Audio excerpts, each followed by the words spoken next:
Yeah, here we have a DUMORE Series 57 tool post grinder, model 57042. It's 230 volt, 3-phase, appears to be unused. It's in really good condition. And we're just going to fire it up to show you that it does operate.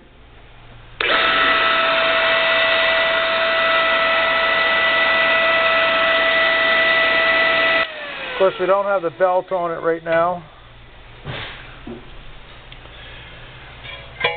but it comes with the pulleys. Here's 1, 2, 3, 4, 5, 6. These go on the motor side, these 3 here. This goes on the spindle side. It includes the spindle, of course. And then you get grinding wheels, 1, 2, 3, 4, and 5. And then you get the small grinding wheels here.